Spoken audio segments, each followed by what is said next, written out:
Capítulo 6 del libro de Romanos. Sean todos bienvenidos a este estudio bíblico, aquellos que nos ven a través de YouTube. Aleluya. Hoy estamos estudiando este libro poderoso. Quédese hasta el final para que usted pueda aprender más de la palabra de Dios. Amén. Leemos en el nombre del Padre, del Hijo y del Espíritu Santo. Y la iglesia dice: amén. ¿Qué pues diremos? ¿Perseveraremos en el pecado para que la gracia abunde? Aleluya. Puede sentarse. Él dice: en ninguna manera. Pablo viene explicando acerca de la ley, acerca de la gracia de nuestro Señor Jesucristo.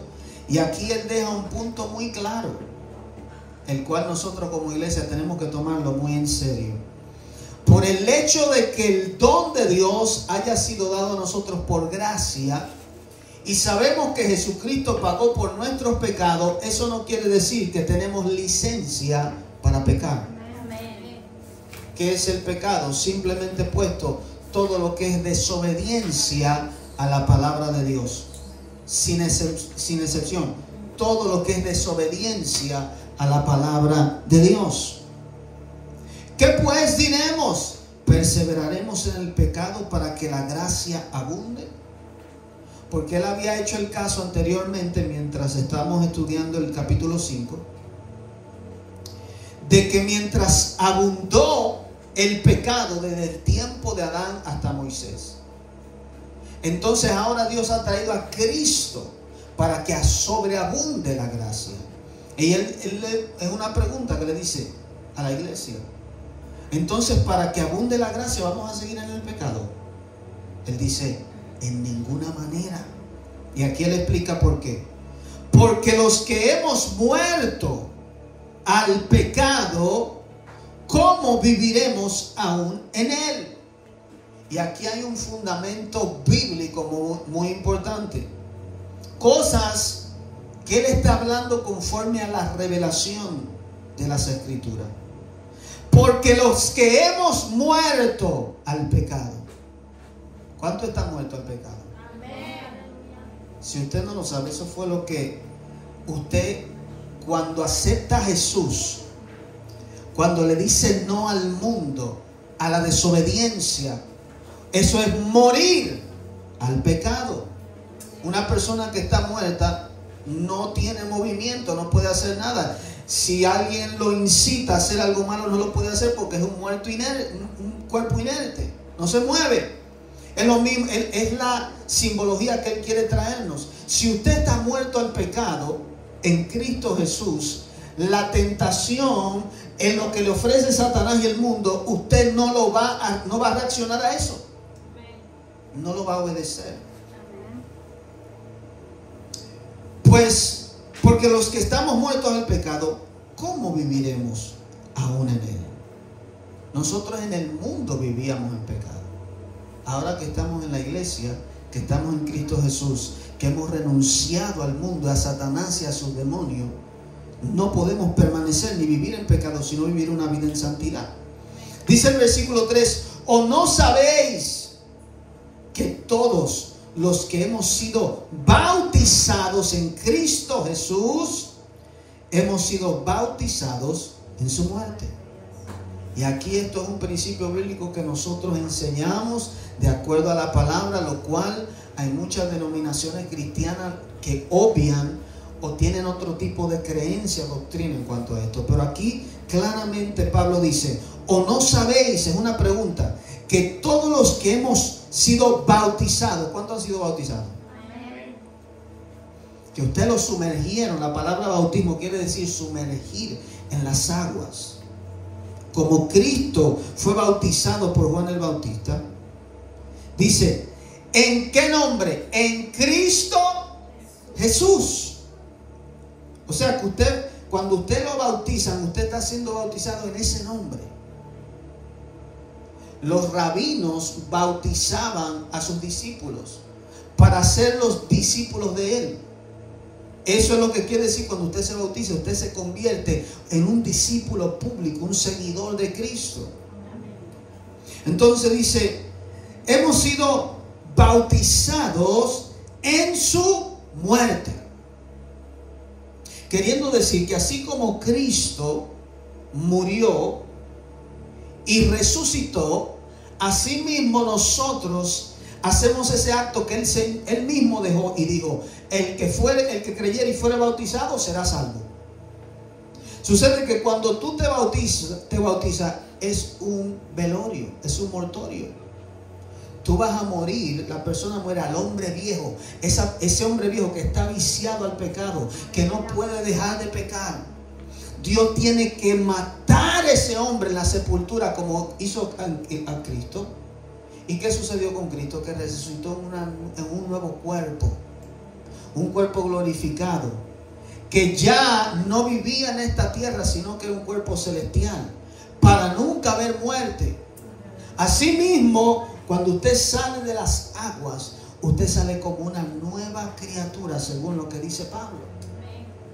Usted es resucitado en un hombre nuevo, el cual ya no tiene el deseo de pecado, el cual puede resistir el cuerpo que le dice: haz lo malo, adultera, habla mentira. Ya usted tiene la capacidad, por el Espíritu que le ha sido dado, de poder obedecer a Dios. Por eso es que hay mucha gente que dice: bueno, yo cuando sea viejo voy a la iglesia. ¿Por qué? Porque ellos mismos entienden y saben que han tratado de dejar de pecar y no pueden. Hay gente que ha tratado de dejar el cigarrillo, ha tratado de dejar las drogas, ha tratado de dejar los vicios. Se han ido a terapeuta y a cuantas cosas y no han podido. ¿Saben por qué? Porque ese hombre viejo, esa naturaleza adámica está viva en ellos. Cuando tú vienes a Cristo y te bautizas en las aguas, ese hombre viejo queda sepultado y un hombre nuevo nace. Por eso Jesús dijo: es necesario nacer del agua y del Espíritu. Hay que nacer de nuevo para poder ver el reino de Dios y para poder entrar en el reino. Eso fue lo que Cristo estableció. Y aquí Pablo lo está explicando en detalle lo que sucede cuando una persona se bautiza. ¿O no sabéis que todos los que hemos sido bautizados en Cristo Jesús hemos sido bautizados en su muerte? Porque somos sepultados. Oiga cómo él lo describe, el bautismo. Porque somos sepultados juntamente con él para muerte por el bautismo. ¿Por qué? Por el bautismo. Es una muerte, es un mortorio, es una sepultura. ¿Para qué se hace eso? Aquí lo dice: a fin de que como Cristo resucitó de los muertos por la gloria del Padre, así también nosotros andemos en nueva vida. Ya no es la vida vieja pasada, que andábamos en pecado, en delitos. Cuando usted se bautiza, algo espiritual pasa en usted. A usted le es dado un nuevo hombre, como Pablo lo describe. Una nueva naturaleza. Dice la Biblia: todos los que están en Cristo Jesús son nueva criatura, nueva creación. Las cosas viejas pasaron, el viejo hombre murió, ahora empieza una vida nueva, igual como Jesús. Una vez que Jesús muere, ya Él resucita, no como el hijo de María, no como el carpintero. Ahora Él resucita, Hijo de Dios, Dios eterno, el Todopoderoso, con un cuerpo que traspasa paredes, con un cuerpo que en un instante está en el tercer cielo, a millones y millones de distancia de años luz, como dicen los científicos. Y en un instante subió al cielo, presentó la sangre y volvió para abajo, para la tierra. En un día. Dios ya no es el que estaba en un cuerpo limitado dependiendo del Espíritu Santo. Ahora era Dios. Asimismo, cuando la persona se bautiza, y esto hay que explicarlo porque es por la revelación que usted recibe las cosas. La persona cuando se bautiza muere al viejo hombre. Ese espíritu que estaba desconectado con Dios, que no podía escuchar la voz de Dios, que no podía ver las cosas espirituales, los sentidos espirituales estaban muertos. Por eso hay personas que no pueden tener una comunión con Dios. Pero de que vienes a Cristo y está viviendo la vida cristiana, Mientras adoramos, tú sientes su presencia. Cuando habla de tu palabra, Él se manifiesta. Cuando tú duermes, Él te habla en sueños. Cuando tú estás leyendo las escrituras, Dios me está hablando. Hay una relación, una comunicación. Hay una vida. Eso es lo que demuestra que estás vivo. Si Dios te habla, si hay una relación con Él, eso quiere decir que estás vivo en Cristo Jesús. Hay una relación, una comunión. Porque Dios no es Dios de muertos. Dios es Dios de vivos. Aleluya. Porque somos sepultados juntamente con Él, versículo 4, para muerte por el bautismo, a fin de que como Cristo resucitó de los muertos por la gloria del Padre. ¿Por qué gloria fue? Es el Espíritu Santo, es el Padre, es el Todopoderoso que hace esta transición en tu vida. Así también nosotros andemos en vida nueva. Usted va a poder identificar una persona que se dice ser cristiano porque dijo Jesús, por sus frutos. Una persona que anda en nueva vida, hay un cambio en él. Cuando una persona se convierte a Cristo, la familia se da cuenta, hay algo diferente en él o en ella. Ya no habla mentira, ya no anda gritando, ya no habla malas palabras. Ahora está metido en la iglesia, ahora ya no quiere ir a los parties, ya no bebe, ya no fuma, ya no hace las cosas que hacía antes. Hay un cambio, hay una transformación. Pero hay gente que hoy en día se llaman ser cristianos y todavía tienen la vida vieja arrastrándola. Quiere decir que hay algo que no anda bien, porque la Biblia a mí me enseña y me dice que cuando nosotros nacemos de nuevo, vivimos una nueva vida. Las cosas viejas pasaron, en aquí son hechas nuevas. Aleluya. Versículo 5, porque si fuimos plantados juntamente con Él en la semejanza de su muerte, así también lo seremos en la de su resurrección. Esa es la esperanza que nosotros tenemos. Esa es la promesa que Cristo nos hizo. El que cree en mí, aunque esté muerto, vivirá. El que cree en mí tiene vida eterna. Esa es la esperanza que Dios nos dio. Vamos a vivir para siempre. Nunca vamos a dejar de existir. Y vivir con Él en su reino para siempre. Y Él lo pone de esta manera: si fuimos plantados juntamente con Él. Lo pone como en una simbología, como cuando tú plantas un árbol. ¿Qué tú esperas cuando tú plantas un árbol de tomates? Que produzca tomate. Entonces, si en la muerte Jesucristo, para poder vivificarse y resucitar de entre los muertos, tuvo que morir, y nosotros somos sepultados juntamente con Él, esperamos entonces también resucitar juntamente con Él en una nueva vida. Y esto tiene doble aplicación, no solamente en el bautismo para vivir una nueva vida aquí en la tierra como cristianos y seguidores de Cristo, pero también en la vida eterna, que cuando nuestro cuerpo se separe de nuestro espíritu, en el momento que suceda o que Cristo venga, recibiremos un nuevo cuerpo, como lo dice 1 Corintios capítulo 15, como un cuerpo igual que como Jesús tuvo. El mismo cuerpo glorificado que Él recibió, el Padre tiene un cuerpo en los cielos para nosotros así mismo. Aleluya. Sabiendo esto, versículo 6, que nuestro viejo hombre, oiga cómo es el término que Pablo usa, por eso hablamos de esta forma, es el término que él usa, el viejo hombre, el hombre interior, el hombre que hacía pecado, el hombre que le gustaba el mundo, el hombre que hacía las cosas contrarias a la palabra de Dios. Sabiendo esto, que nuestro viejo hombre fue crucificado juntamente con Él, para que el cuerpo del pecado sea destruido, a fin de que no sirvamos más al pecado. Ese es el plan que Dios hizo. El Señor ha venido y ahora nos ha salvado espiritualmente. Amén. Nuestra alma, nuestro espíritu ha sido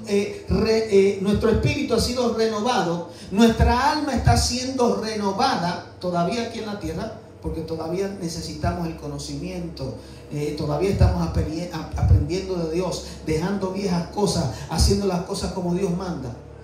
Pero el cuerpo todavía este cuerpo no ha sido salvo. Oiga bien lo que le estoy hablando. Este cuerpo de muerte, que todavía usted ha sido muerto con Cristo, pero que de día en día este cuerpo se levanta, que quiere lo viejo. Que si le hablan duro, a veces se te quiere salir el hombre viejo y hablarle mal al otro. Que cuando te hacen un daño, te sale el instinto de venganza. Ese pecado, ese naturaleza pecaminosa que todavía está aquí. Todavía este cuerpo tiene que ser destruido para que Dios nos dé un nuevo cuerpo. Para que ya en el cielo nunca más usted sienta ese deseo de pecado, de tentación. Hay gente que dice, sí, pero ¿y si en el cielo viene otra vez el pecado y la tentación? Eso no va a existir. Porque este cuerpo está viciado, ya está con esa naturaleza adámica. Entonces Dios hizo el plan y dijo, no, este cuerpo hay que removerlo. Y como dice Pablo, vamos a ser vestidos, revestidos de un nuevo cuerpo, un cuerpo eterno, un cuerpo el cual no puede pecar, no tiene esa ¿cómo se dice? Esa atadura hacia el pecado. Sabiendo esto, que nuestro viejo hombre fue crucificado juntamente con él, para que el cuerpo del pecado sea destruido, a fin de que no sirvamos más. Ese es el fin. De que ya el pecado no se enseñoree de nosotros. De que ya la tentación que Satanás brinde en este mundo no tenga efecto en nuestra vida. Y vivamos una vida como Dios manda en el cielo. Santa, perfecta, sin mancha. Verso 8. Y si morimos con Cristo, 7, perdón. Porque el que ha muerto ha sido justificado del pecado. Una persona cuando muere, la deuda que tenía aquí, o si era por ejemplo un delincuente o lo que sea, ya eso no existe, porque no hay cómo perseguirlo.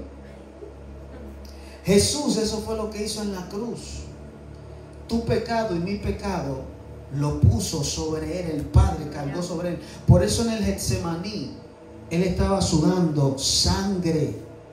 Imagínense la presión y la ansiedad que tenía Jesús cargando todo el pecado de la humanidad. Yo no sé cómo Dios lo hizo, eso es algo que nada más Dios sabe.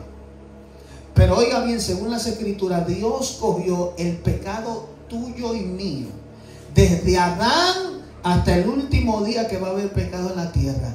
Y todo ese pecado que la Biblia dice que para Dios es como pudredumbre, es como estiércol, lo puso en Jesús. Y Jesús estaba cargando en ese momento con todo eso. Era el único que lo podía hacer. Por eso su cuerpo estaba sudando sangre. Y un ángel del cielo tuvo que venir a darle fortaleza, porque era muy fuerte lo que estaba sobre él. Dice la Biblia que Jesús se hizo pecado, se hizo maldición, literalmente, su cuerpo. Cuando yo veía las películas de Jesús y veía que él lo flagelaban y él no se defendía, yo me preguntaba ¿por qué? ¿Sabe por qué? Porque Jesús entendía que el pecado merece castigo. Y él lo estaba recibiendo voluntariamente por ti y por mí. No había justificación. Una persona que infringe la ley no puede decirle al juez, yo lo hice por esto y por eso, perdóneme. Jesús por eso no abrió su boca. No dijo, yo no me merezco esto.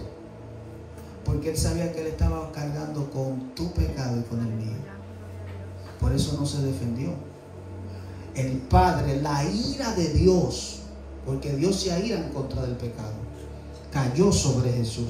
Por eso lo que le hicieron, cuando usted ve la película que hizo Mel Gibson, La Pasión de Cristo, que aún lo sangrienta que fue, se dice que fue peor lo que le hicieron a Jesús, porque fue la ira completa de Dios que cayó sobre ese pecado, sobre el pecado de la humanidad.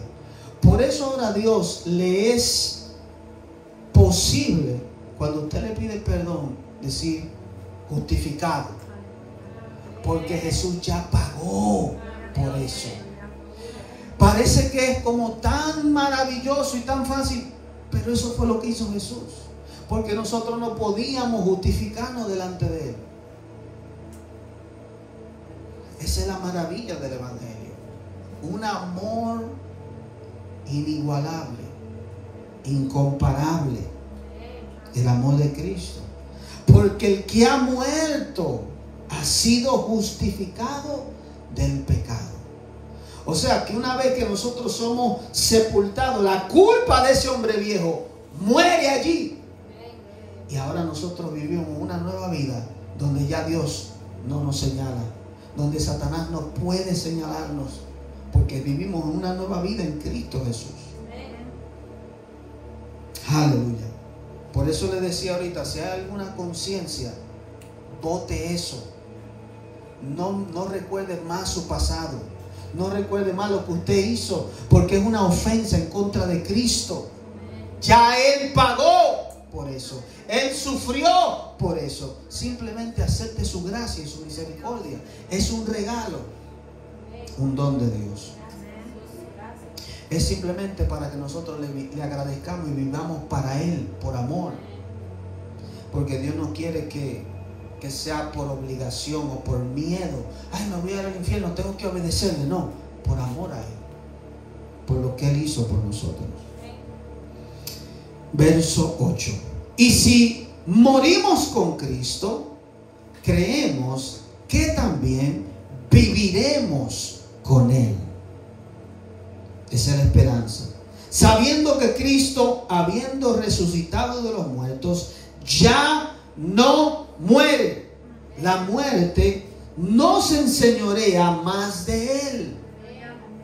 Esa es la esperanza de la resurrección. Una vez, y es la diferencia de que Jesús resucitara a que Lázaro resucitara. Lázaro, Jesús lo resucitó, pero Lázaro volvió a morir. Jesús resucitó en un cuerpo glorificado para nunca haber muerte. La muerte no puede tocarlo, porque ese cuerpo es tan poderoso y tan fuerte, más fuerte que el hierro, que el oro, que cualquier metal. Si puede viajar a una velocidad inigualable, imagínense que cuando un cohete sale de aquí de la atmósfera se quema cuando entra. Imagínense ese cuerpo que traspasa los cielos, que viaja a millones de años luz. Es un cuerpo angelical, poderoso, y ese cuerpo lo vamos a tener usted y yo. Esa es la esperanza. La muerte no se enseñorea de Él. La muerte tiene que pedirle permiso a Dios para tocarlo, pero un día nos va a llegar, a menos que Cristo venga, claro. Los cristianos no morimos. La Biblia dice que los cristianos dormimos, que es una palabra dicha para dar a entender que la muerte es más que la separación del cuerpo del espíritu, que hay una segunda muerte que es peor, que es la separación eterna de Dios. Eso es simplemente el infierno, es estar separado de Dios. Tú no quieres aceptar a mi hijo como tu Salvador. Tú no quieres recibir al Señor que yo proveí para que en su nombre haya perdón de pecado. Pues yo respeto tu decisión. Vas a vivir eternamente separado de mí. Eso es simplemente el infierno. Y separado de Dios, lo que hay es caos, miedo, destrucción, debilidad, odio. Eso es el infierno. Aleluya. Porque en cuanto murió, al pecado murió una vez por todas. Mas en cuanto vive, para Dios vive. Eso es lo que quiere decir que nosotros somos cristianos. Si verdaderamente morimos al pecado, ya no vivimos en una vida vieja, sino en una vida nueva. Así también vosotros consideraos muertos al pecado, pero vivos para Dios en Cristo Jesús, Señor nuestro. Eso es lo que Él nos dice. Si usted fue sepultado, si usted vive en una nueva vida, considérese muerto al pecado. Como le decía antes, una persona que está muerta no le afecta lo que el mundo le pueda ofrecer, no le afecta la tentación. Muertos al pecado quiere decir que tenemos que vivir una vida apartada de todo lo que Satanás ofrece, todo lo que es contrario a la palabra de Dios. Y nosotros tenemos que ser obedientes a esto. Hay personas que no lo son y se dicen ser cristianos. Viven su vida como el mundo la vive. Hablan como el mundo habla. Siguen maldiciendo, siguen estafando, siguen robando, siguen hablando de su prójimo, haciendo daño a los demás. Esa no es la vida que vive un verdadero cristiano, hijo de Dios.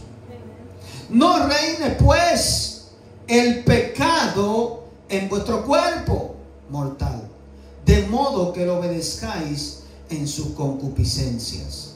La palabra concupiscencia quiere decir los deseos propios de la carne. La carne tiene deseos, así como usted le da deseo de comer, como le da deseo de dormir. El cuerpo no le dice en un idioma español, tengo hambre. El cuerpo le provoca sentimientos, lo cual usted sabe, hay un sentimiento de que tengo sueño, estoy cansado. Son sentimientos, son cosas que usted siente en el cuerpo. Asimismo, Pablo dice, no obedezcáis el cuerpo cuando le dice, has pecado. Lo pone en esta manera, no reine. Una persona que reina es una persona que gobierna. Y él dice, no reine pues el pecado en vuestro cuerpo mortal. ¿El cuerpo mortal cuál es? Nuestro cuerpo físico.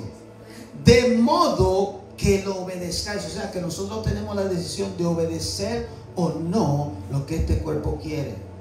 Hay veces que te llegan pensamientos que no son de Dios, que son muchas veces dardos del enemigo, pero también muchas veces la concupiscencia de la carne, al cual usted tiene que decirle, no, escrito está, no robarás. Cuando usted ve algo mal puesto, yo lo puedo coger, escrito está, no hurtarás. Y negar, eso es lo que quiere decir negarse a sí mismo. Eso fue lo que Jesús dijo, el que quiera ser mi discípulo tiene que negarse a sí mismo. De que yo quiero irme para otro lugar, y el Señor me dice, te establecí aquí. Que yo quisiera, veo algo mal puesto y quisiera cogerlo porque tengo una necesidad, y el Señor, no, tengo que obedecer a Dios, no dejar que el pecado reine en mí. Que cuando vea como lamentablemente allá afuera está, que llega el verano y la mujer anda desnuda en la calle y los ojos quieren mirar y decirle, ¡no! Esa cosa pasa, la carne tiene esos deseos. Que te ofrecen un negocio de hacerte de dinero. Un negocio que tal vez es fraudulento, pero te va a dejar dinero. Y la carne te dice, pero tú puedes diezmar de ahí, dar una ofrenda a la iglesia. La carne hace eso. Y tú decirle, no, escrito está, no. Por eso él dice, si ustedes están muertos al pecado, no dejen que el pecado reine todavía en sus cuerpos, en sus miembros, conforme a la concupiscencia. Pablo entiende que hemos sido salvos, que nuestro espíritu ahora podemos tomar la decisión de obedecer al espíritu o a la carne. El alma está en el medio, pero que la carne siempre quiere pelear. Por eso hay que darle ayuno, por eso hay que quitarle la comida. Usted no se da cuenta que cuando usted está ayunando, la carne está como anestesiada, y el pecado como que no tiene ya poder sobre ti. Por eso es una práctica que hay que hacerlo constantemente. Porque que la carne, usted le da mucha comida y le da mucho dormir y mucha comodidad, y otra vez se activa y le gustan las cosas pecaminosas. No reine pues el pecado en vuestro cuerpo mortal, de modo que lo obedezcáis en sus concupiscencias o en sus deseos. Ni tampoco presentéis vuestros miembros al pecado como instrumentos de iniquidad, sino presentaos vuestros miembros a Dios como vivos de entre los muertos, y vuestros miembros a Dios como instrumento de justicia. O sea, en otras palabras, si tú sabes que hay lugares donde tú puedes frecuentar que activan en ti esos deseos, no los frecuentes. Si hay programas de televisión que te incitan al pecado, que te hacen llevar a acciones malas, no las frecuentes. No presentes tus miembros a esas cosas. No tengas parte con eso. Por eso nosotros, ya yo no visito una discoteca como la visitaba antes, porque en una discoteca lo que hay es bebida, lo que van es personas muchas veces a ser infiel, van personas allí a bailar sensualmente. Es un ambiente de pecado, por lo tanto no vayas. Y muchas veces como cristiano la familia te va a decir, pero tú eres muy religioso, eso no es nada, vamos, eso no es nada. Y allí terminas tú bailando reggaetón y dando golpe de barriga. Pablo dice, no presentes tu cuerpo para estas cosas, más bien preséntalas para Dios como santas. No frecuentar las cosas que son pecaminosas. Hay programas de televisión que no son buenos, hay libros que no debemos leerlos ni tenerlos en nuestras casas. Hay conversaciones con las cuales nosotros no podemos hablarlas. Hay personas que van a venir a introducirte conversaciones. Personas, tú no andas chismeando, pero hay gente que te va a traer un chisme. Y tú muchas veces tienes que decirle, no. Porque el Satanás quiere que tú te prestes para esas cosas. Y empiezan a criticar y hablar, especialmente en las iglesias. El enemigo empieza a poner discordia entre los hermanos unos con otros, y principalmente en contra del pastor. Mira qué mensaje dio, mira cómo habló, mira lo que dijo, eso fue para mí, me está tirando una puya. Cuántas cosas el enemigo hace. Y tú decir, no, Satanás. No a tu propio deseo, a tu propia carne. Por tanto, Pablo dice, no presentéis vuestro cuerpo para el pecado. Verso 14. Porque el pecado no se enseñoreará de vosotros, pues no estáis bajo la ley, sino bajo la gracia. Ese versículo es un versículo que usted tiene que grabárselo, aprendérselo. Es una promesa, es una palabra de Dios. El pecado no se enseñoreará de nosotros. ¿Por qué? Porque en la ley era diferente que en la gracia. En la ley el hombre, Dios le dio la ley y Dios le dice, obedécela para que te vaya bien. Pero el hombre en su capacidad pecaminosa no podía guardarla. Porque la naturaleza de Adán es una naturaleza rebelde. Aborrece la ley de Dios. Aborrece las cosas espirituales. Aborrece las cosas que son justas y santas. Y el hombre en la ley no tenía el Espíritu Santo. No tenía la ayuda del Paracleto. Pero ahora en la gracia somos una nueva criatura. El Espíritu Santo muchas veces cuando tú vas a hacer algo malo te redarguye la conciencia. No lo hagas. Él está allí pendiente, ayudándote. Por ahí no te metas. Mira, eso no le agrada a Dios. Te remueve la conciencia, te dice en tu corazón, esto no está bien. Cuando tú tienes una discusión o haces algo malo, Él te dice, ve, pide perdón porque lo hiciste mal. En la ley no había eso. Queriendo decir, el pecado podía enseñorearse. ¿Qué quiere decir enseñorearse? Ser dueño, ser Señor, gobernar sobre ti. Pero ahora en la gracia el pecado no gobierna, gobierna Cristo. Él te ayuda a no caer. Y eso no quiere decir que no caigamos, caemos, ¿sí o no? Somos cabezones muchas veces, fallamos, pero el Espíritu Santo siempre viene y nos ayuda. Mira, Reconcíliate con Dios. El Señor me ha dicho, he sentido que me ha dicho a veces, pídeme perdón. Él te ayuda. Él sabe que somos débiles. Dios sabe. Él nos conoce. El Señor no es tonto. El Señor no está en el cielo y que déjame ver lo que está haciendo este. No, Él sabe el principio del fin ya. Y Él decidió ayudarnos, amarnos, llevarnos al cielo. Entonces, porque el pecado nos enseñoreará de vosotros, pues no está bajo la ley. Esa es la confianza que tenemos. Él nos va a ayudar. Jesús dijo, voy a estar con ustedes hasta el fin del mundo, hasta el fin de los días. Él ha prometido estar con nosotros. Él dijo, el Espíritu Santo, el cual el mundo no puede ver, no puede recibir porque no le ve ni le conoce, pero vosotros le conocen, porque está con vosotros. El Espíritu de verdad, Él está con nosotros para ayudarnos. Aleluya. Siervos de la justicia, vamos a terminar con este último párrafo. ¿Qué pues? ¿Pecaremos porque no estamos bajo la ley, sino bajo la gracia? Otra vez Él dice, en ninguna manera.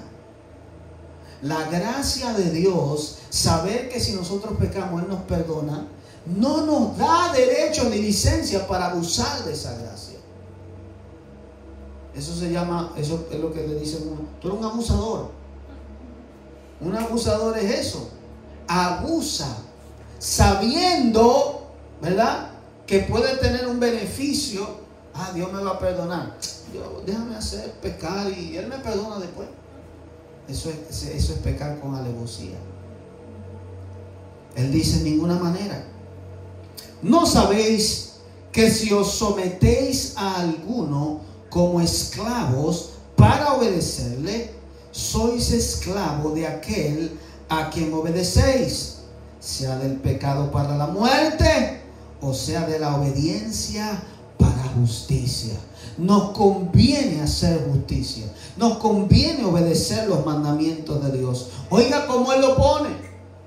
Y Jesús lo dijo de esta manera: el que hace pecado, el que practica el pecado, es esclavo del pecado. O sea que el pecado es un señor que te puede controlar, dominar. El mundo está bajo pecado, bajo el maligno, dice las Escrituras, y Él los controla y los domina y los lleva. No a nosotros los cristianos, no a nosotros los hijos de Dios, porque Jesús nos hizo libre del pecado. Entonces Él explica aquí, si tú te sometes al pecado para obedecerle, Él se enseñorea de ti. Él te hace un esclavo. Pero si tú obedeces la justicia y obedeces lo que es de Dios, entonces tú te haces esclavo de la justicia y vas a seguir en esa santidad. Y Él por eso da este consejo: no toquen el pecado, porque te puedes volver a esclavizar. Cristo nos liberta, pero si nosotros le abrimos la puerta al pecado otra vez, el pecado vuelve y entra. Por eso hay gente que muchas veces Dios los liberta y tú ves que se pueden descarriar o pueden tener una caída porque se descuidan de la oración, se descuidan de ir a la iglesia, se descuidan de los ejercicios espirituales, y entonces le dan cabida al pecado. Y el pecado otra vez se enseñorea. Y hay que venir otra vez a la iglesia para que oremos por la persona y Dios lo vuelva a libertar. Hay gente que no cree que un cristiano puede ser atado por un demonio. Si Cristo te liberta y tú le abres puerta al pecado otra vez, Satanás viene y se hace dueño de ti. Entonces es necesario que te arrepientas, que pidas perdón y que reconozcas que necesitas ser liberado de esa ligadura. Que la iglesia, que está para eso, ore por la persona y luego se alivie. Jesús dijo que el pan es para los hijos. Jesús no fue a libertar a los gentiles. Cuando estuvo aquí en la tierra, Él le dejó ese trabajo a Pedro y a los apóstoles, que fueran por todo el mundo, especialmente a Pablo. Jesús dijo: yo fui enviado a las ovejas, a los hijos, a los descendientes de Abraham. Por eso no salía de Israel, se mantuvo solamente en Israel, porque Él dijo: el pan es para los hijos. queriendo decir, los gentiles no tienen parte conmigo. Yo no tengo un pacto con ellos. Por lo tanto, el pan le pertenece a los hijos. ¿Y Jesús, qué dijo Jesús del pan? Era la liberación, la sanidad. Los milagros que él hacían eran para aquellos hijos que se habían desviado, descarriado del camino y que eran descendientes de Dios, de Abraham. Aleluya. Pero gracias a Dios que aunque erais esclavo del pecado, habéis obedecido de corazón aquella forma de doctrina a la cual fuisteis entregados. Y libertados del pecado, vinisteis a ser siervos de la justicia. Aquí lo dice claramente. Jesús nos encontró siendo pecadores, esclavos del pecado, enemigos de Dios. Pero ahora hemos recibido la libertad del pecado, y por recibir esa libertad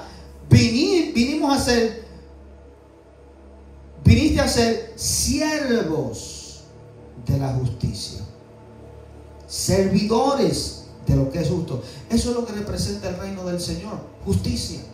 ¿Qué es justicia? Algo que es justo, bueno, entre dos personas, que no solamente el beneficio es todo para mí, sino que para ti también. Justicia en cuanto a lo que el ser humano se refiere, no hacerle mal al prójimo. Hablo como humano por vuestra humana debilidad, que así como para iniquidad presentaste vuestros miembros para servir a la inmundicia y a la iniquidad, así ahora para santificación presentad vuestros miembros para servir a la justicia. Porque cuando eras esclavos del pecado, erais libres acerca de la justicia. O sea, en otras palabras, cuando ustedes andaban en el mundo haciendo pecado y haciendo lo que querían, ustedes no se debían hacer las cosas buenas, lo justo, lo santo. Pero ahora en Cristo Jesús, que ustedes han sido libres del pecado, ustedes han venido a ser siervos de la justicia que es en Dios. Porque cuando eras esclavos del pecado, eras libres acerca de la justicia. Pero ¿qué fruto tenías de aquellas cosas? Él hace esta pregunta. Y eso es lo que nosotros tenemos que recordarnos todos los días. Yo le doy gracias a Dios todos los días porque hay un antes y un después. Yo no sé si a usted le ha pasado o lo ha vivido. Cuando yo no estaba en Cristo, yo traté de vivir mi vida como yo entendía. Y lo que yo veía eran malos frutos, malos resultados. Pero desde que he venido a Cristo Jesús, he vivido una vida diferente, He tenido un cambio de bien en Dios. ¿Que pasan cosas malas? Sí. Pero en todas estas cosas Dios nos da la victoria. Esa es la diferencia. Y Él le dice a ellos, pero ¿qué fruto tenía de aquellas cosas de las cuales ahora os avergonzáis? Que antes éramos fornicarios, mentirosos, estafadores. Así cada uno tiene un pasado de nosotros.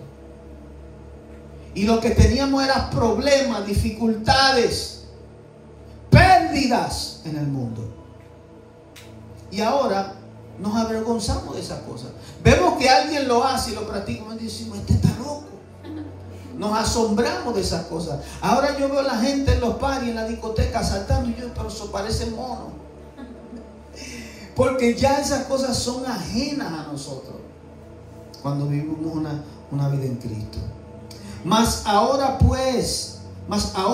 que habéis sido libertos del pecado y hechos siervos de Dios, tenéis por vuestro fruto la santificación y como fin la vida eterna. Ese es el fruto que tenemos en Cristo. Su palabra nos santifica. Cuando yo obedezco la palabra de Dios, me santifica ella. Eso es lo que quiere decir la palabra santo, apartado del mal. consagrado, preservado. Eso es lo que es Dios. Dios no tiene parte con las tinieblas, con el pecado, con lo que es injusto. Cuando yo practico lo que Dios hace y practica, entonces me convierto en un santo de Dios. No santo como la Iglesia Católica que santifica a los papas y esa gente. No, verdadero santo de Cristo, apartados del mal. Ese es el fruto que tenemos de la obediencia a los mandamientos del Señor.